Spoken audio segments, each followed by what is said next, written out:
சொக்கநாதன் பெற்றெடுத்த பிள்ளையாராம்.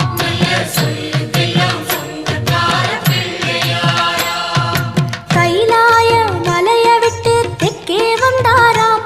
இந்த பிள்ளையார் பட்டி கண்டு இருந்து விட்டாராம்.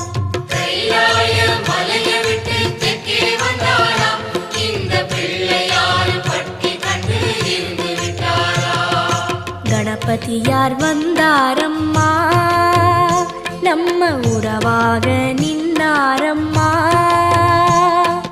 கணபதியார் வந்தாரம்மா, நம்ம உறவாக நின்னாரம்மா. சொக்க